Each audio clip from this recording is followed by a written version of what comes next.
Hey VC, this is Glen Kellaway coming to you from the basement. It's Saturday afternoon. Alright, just before 1 o'clock in the afternoon, I'm gonna sit back, turn the sound down on the TV, watch some sports, and I'm gonna have a Beatles day today. So, I've already gone through Magical Mystery Tour and the Beatles Yellow Submarine song track. I think I'm just in a Beatle mood. But, this video is a spotlight basically on one of my musical heroes, someone I admire greatly, Bela Fleck, the genius banjo player. I just want you guys to think for a second. If you didn't, just pretend you didn't see the title of this video when you turned it on, and I started the video by saying this. The artist I'm going to talk about has 34 Grammy nominations in his career, 14 Grammy Awards, 14. He's won Grammys for Best Classical Crossover Album, Best Folk Album, Best Contemporary World Music Album, Best Contemporary Jazz Album. What else? Bluegrass Performances. Trying to think of what other ones. Best Bluegrass Album. Best Instrumental Composition. He's won like Grammys in just about every category but classic rock and rap.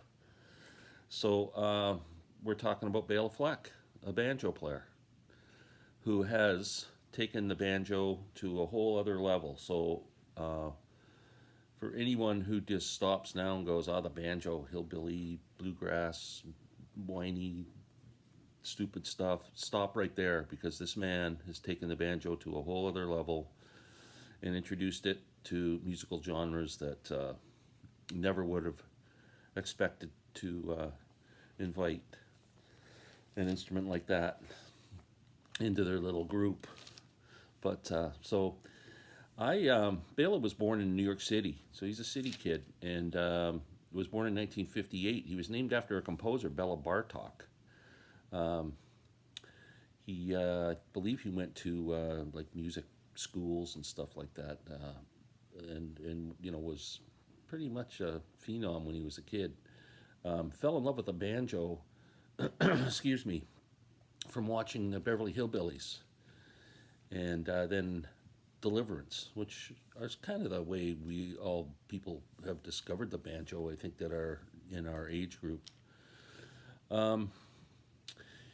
He started playing the banjo, and he started taking lessons from a gentleman by the name of Tony Trischka. Anybody who's into bluegrass music or acoustic music probably knows the name Tony Trischka. He's a world-renowned banjo player.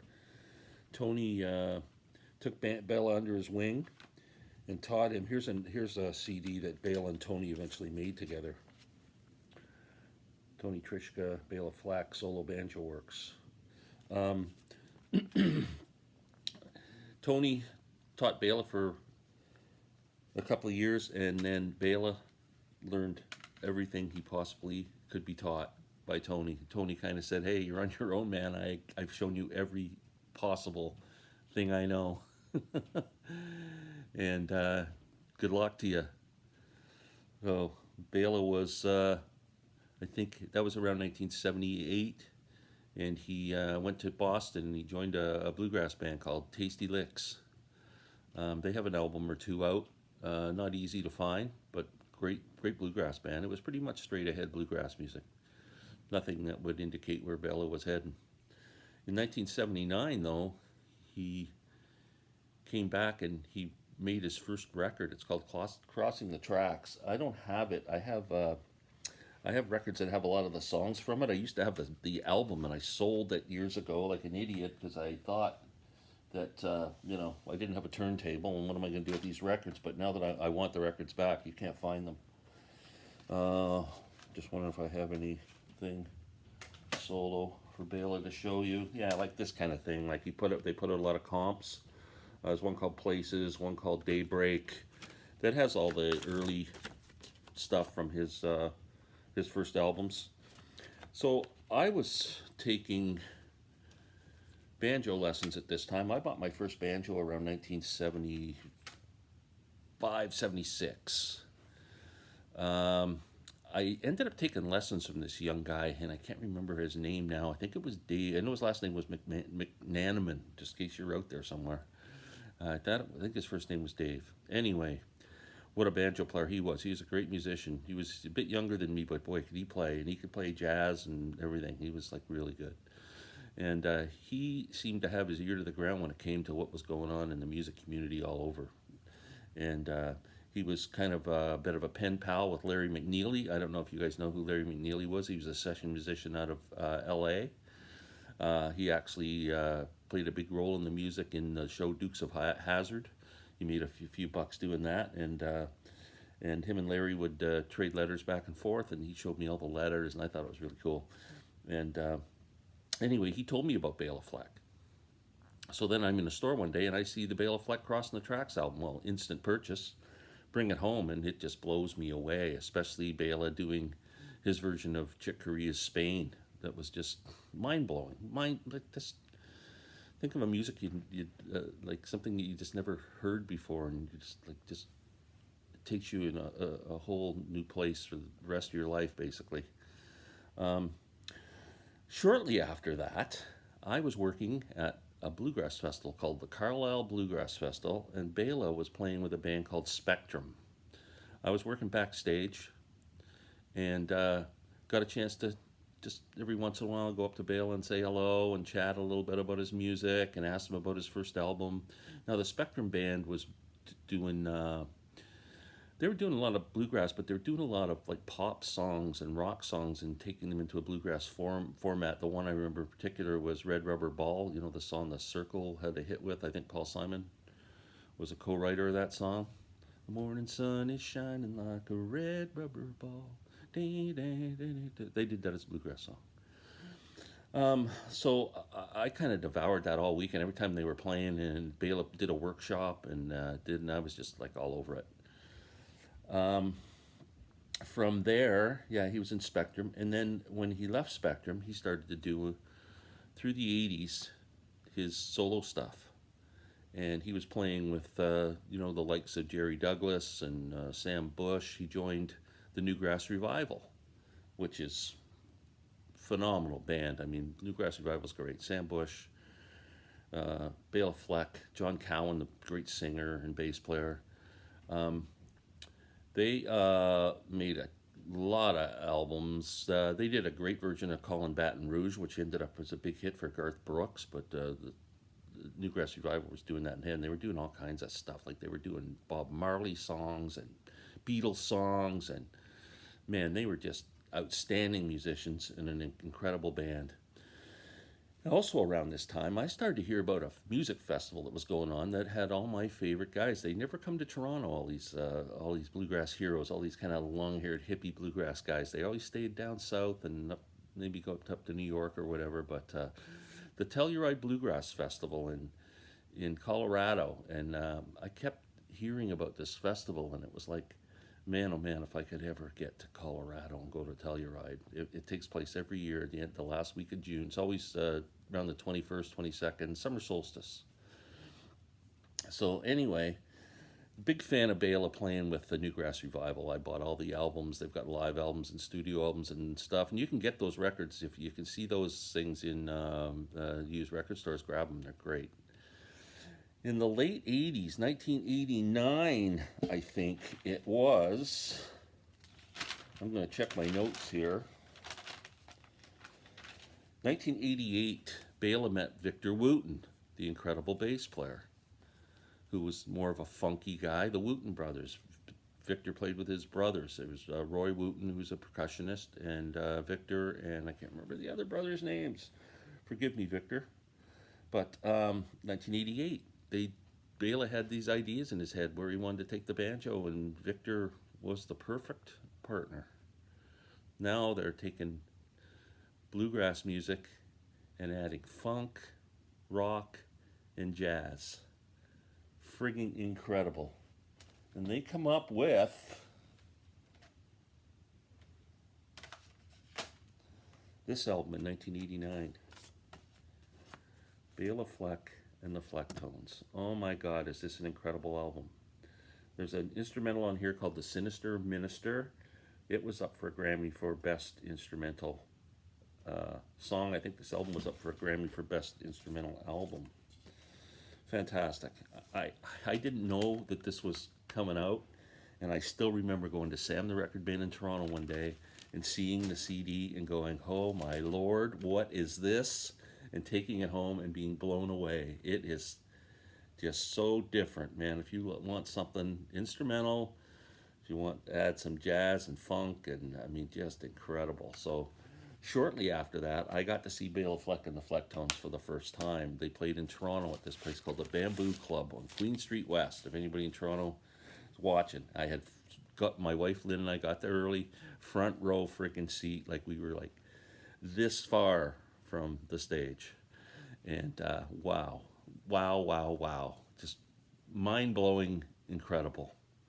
From then, it was just, I'm a Fleck head. There's Deadheads. They're following the Dead all around. I love the Grateful Dead, but I've never been able to consider myself a Deadhead because I never followed them anywhere. I just appreciated their music and saw them once. But Flecktones, I'm a Fleck head. From then, through the 90s, watch out. I think we saw them in Toronto. Maybe the next stop might have been Buffalo. I'm not sure, which is only an hour and a half from Toronto. It's not that far a drive just across the border. 2 hours, you're there. So that's not too bad. The longest trip we took was South Carolina. They were in playing in part of a touring music festival called the Horde Festival. Spin Doctors, Blues Traveler, Bela Fleck and the Flecktones. There was a band called Colonel Bruce Hampton in the Aquarium Rescue Unit, who their bass player was Oteil Burridge, who, if any Allman Brothers fans are out there, would know Oteil because he played in the Allman Brothers. They were fantastic. Colonel Bruce Hampton, man. Blues Traveler was great. A lot of harp. Bela Fleck and the Flecktones, incredible. We get there, and it's one of those kind of amphitheater settings, and we walk in just to kind of check the thing out early, and there's some sound checks going on, and who's sitting in the seats by himself? Victor Wooten. I go up and say, hey Victor, I'm Glenn, just came down from Toronto to watch you guys play. And he couldn't believe it. He's going, you guys came all the way from Toronto to watch us? I'm going, oh man, yeah. Like just, and we kind of shook hands, and that was it. So from there, we went to, every time they came to Toronto, we'd see them. And then we went to Cleveland, to Oberlin, Ohio. It's there's some big, I don't know correct me if I'm wrong, it's a famous university in Oberlin. So I think it's I think that's for studying music. And they have this, it was almost like an old church or something where they played. Oh, friggin' unbelievable. Oberlin, Ohio was beautiful. Where else did we go?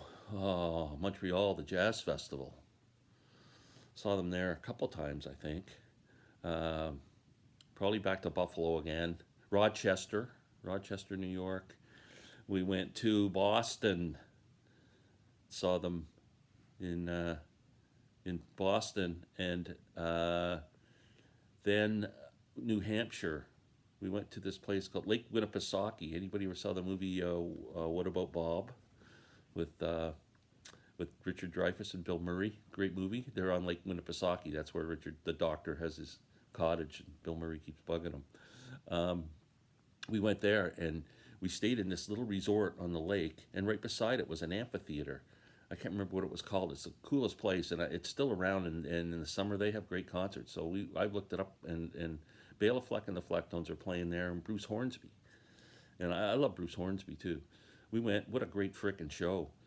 Bruce and Bela played together. They came out and just played piano and banjo stuff. Oh, man, it was unbelievable, but what a great show. Anyway, I guess what I'm trying to say is I've been a few places and saw them all over, and yeah, it's so incredible. I had the chance to first meet Bela at the Carlisle Bluegrass Festival. After that, I think the first time I talked to him after that was Oberlin, Ohio. Ran into him in the hotel that we were staying in. He was staying there too, and we chatted for a few minutes. He's just the nicest freaking guy.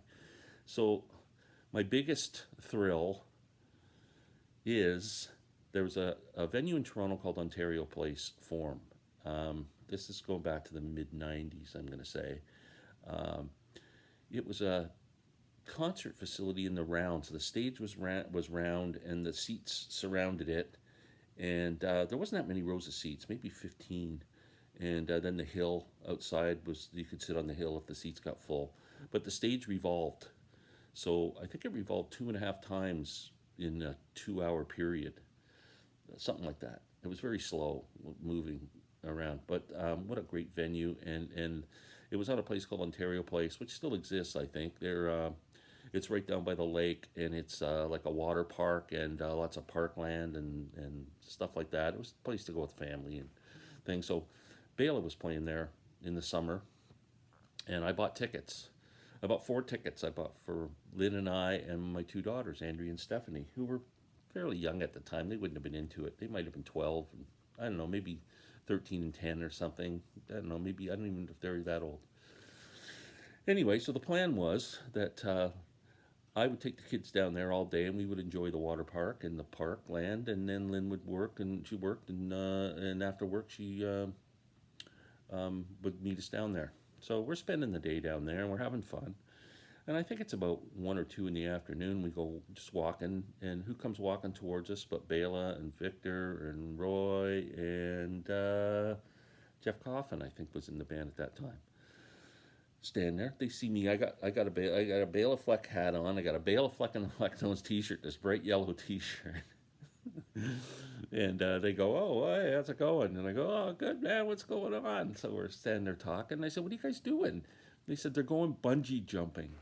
I go, "Wow." They said, "You want to come?" And I said, "Yeah, I'll come and watch." So we just walked along chatting. It was just fantastic. We get to the place where the bungee jumping is, and it takes a while for them to get their credentials in and getting them hooked up for the bungee. So I watched Bela and Victor and the boys bungee jump.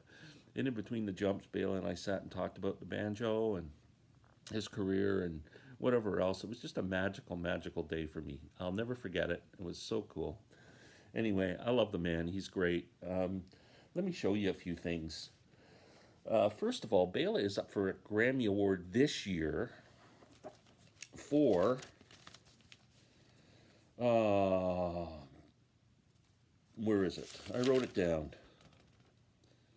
Now, for Best Historical Album, Throw Down Your Heart, The Complete African Sessions.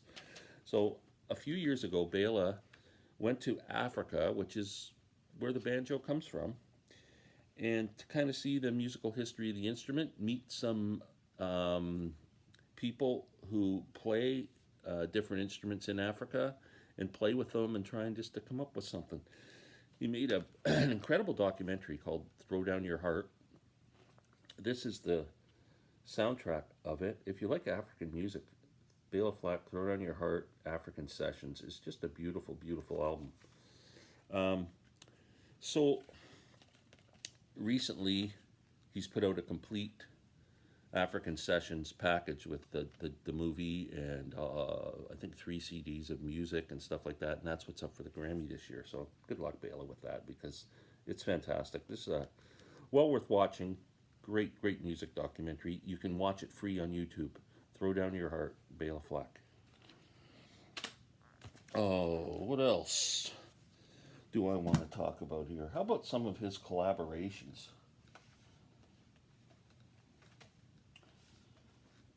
Bela has collaborated with so many people and done so much stuff. Look at the world music stuff here. Tabula Rasa. This was nominated for the Best World Music Album too for the Grammy. It's Water Lily Acoustics is the label that it's on. VM Bott, who plays the Mohan Veena. He has also played with Ry Cooder. And Tai Bing Chen, who plays an instrument which is very much kind of like a violin, or an erhu, There you can see it there. But this is an incredible album. It's world music. They also do some a couple of songs that you would like. John Hardy is a famous bluegrass song. They do that on here. It's just a beautiful, beautiful, beautiful record. Just shows the extent of this man's talent, where he can take this instrument. The great Chick Corea, who we lost recently, Bela and Chick did a studio album together, the Enchantment. It's just piano and banjo, jazz. Fantastic. Fantastic. Then they did a tour together. This is the live album, 2 it's called. Amazing. I saw this show. It's Bela Fleck, Edgar Meyer, the incredible genius upright bass player who plays, he was classically trained, but he's turned into like a bluegrass guy and everything. He plays anything. Edgar's just an amazing musician. I saw this show, sat front row at a place called Corner Hall in Toronto.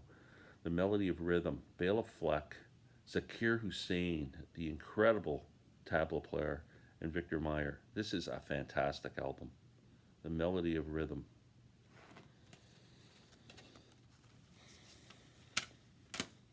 What else have we got here that they played? Bela playing with jazz great Marcus Roberts. Bela Fleck and the Marcus Roberts Trio. Another fantastic album. It's all jazz, if you like jazz. Who else have we got here? There's a couple of the early ones where he plays, just if you're interested in more of a bluegrassy stuff. There's Bela Fleck, Bill Keith, Tony Triska, 3 of the greatest banjo players ever. Fiddle tunes for the banjo. That's just banjo crazy. If you got to be really heavy into banjo like that. I showed this one already, Tony Triska and Bela Fleck solo banjo works. Again, just you got to really dig banjo for that. Now here, Bela's classical records, fantastic. This is with the Nashville Symphony Orchestra, The Imposter. Bela wrote all these, this music, composed all this stuff. Now here's Bela doing classical music, traditional classical music. Whole album of just solo banjo playing classical music. It is the most beautiful record you've ever heard in your life. Perpetual Motion, great record. He does, for any of you who are into classical music, and there's Bela there.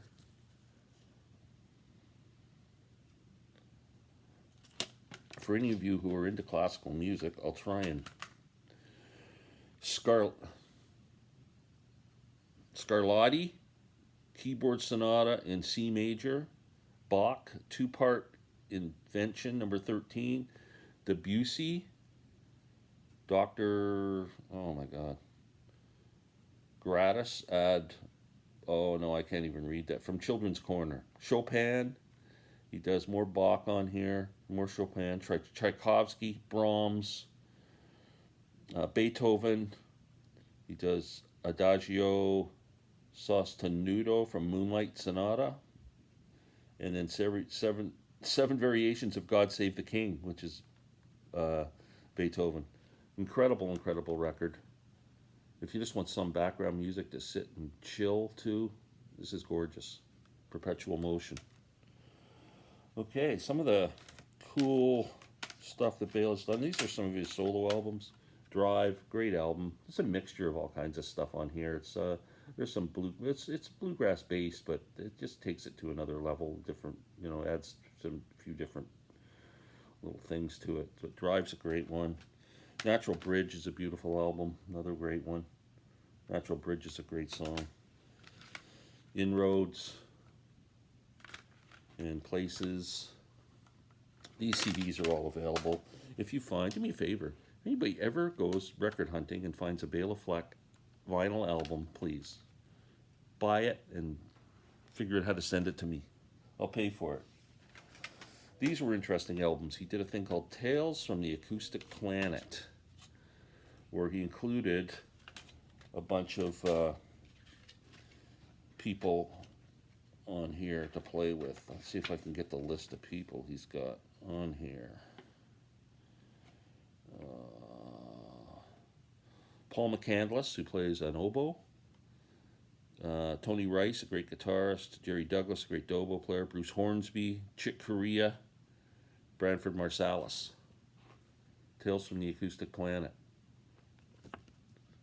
Incredible album. Just a lineup of performers. You can tell he's a well-respected guy. Look at the people who come and line up to play with him. It's amazing. Then he did Tales from the Acoustic Planet Part 2. No, Tales from the Acoustic Planet Part 2 is a bluegrass thing. So it's got Jerry Douglas, Sam Bush, Bela Fleck, Mark Schatz, Stuart Duncan, Vassar Clements, Tony Rice, and I believe John Hartford's on this too. Incredible album. And what else? Okay, let me just go through the Flecktone albums. So the first one I showed you, this one was voted in Downbeat magazine as the best jazz album of the year. Best contemporary jazz album. Flight of the Cosmic Hippo. Might be his most popular album. They put this out on vinyl about 4 or 5 years ago, and it sold out. I've seen it on Discogs, $175. There's one copy for sale. Incredible. After that, the next album was called UFO Tofu, which is a great album too. Awesome. Bela plays some slide banjo on this. They were on tour with Bonnie Raitt, and Bonnie Raitt threw him a slide and said, "What can you do with this?" And he came up with a song. It's a great song. It's called Bonnie and Slide. Great song. Then what happened after the first 3 albums? Howard Levy, who played jazz piano and this harmonica thing, incredible guy, he decided to leave. They went as a trio, just Victor, Bela, and Victor's brother Roy playing percussion, and they put an album called 3 Flew Over the Cuckoo's Nest.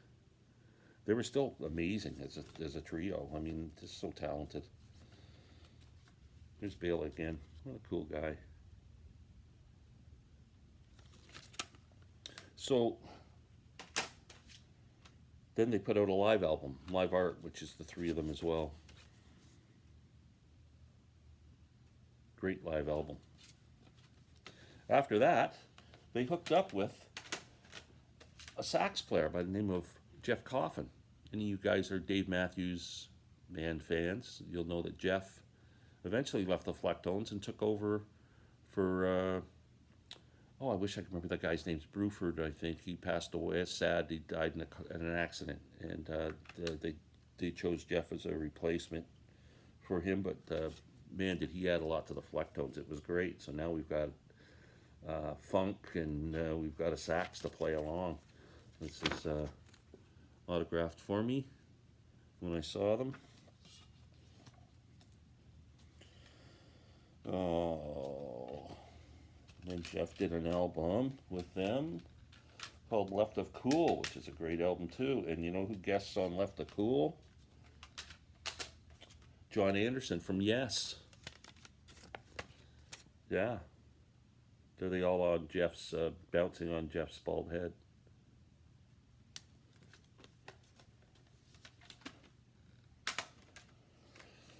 Another live album, Live at the Quick. This is actually on a DVD as well, which I just sent to my partner in crime, Lisa Tedesco. She told me she was going to watch it today, so I'm anxious to see what she thinks.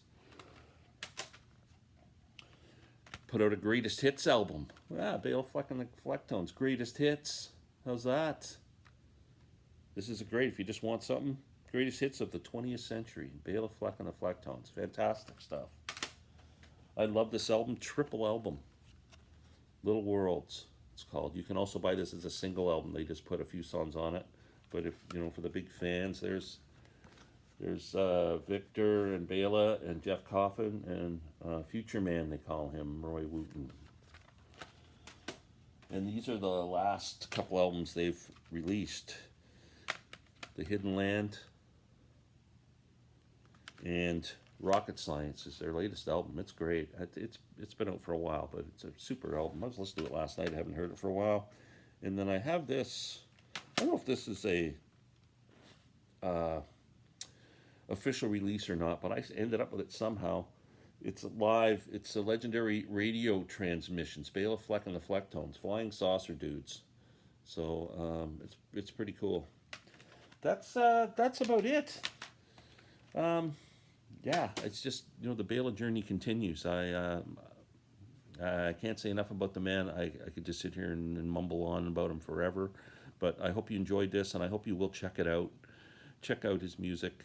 It's it's just much different than what you expect when you hear the word banjo. So give the man a try, because he's obviously an incredible musician and well respected. So thank you so much, everyone. Peace out. We will see you later.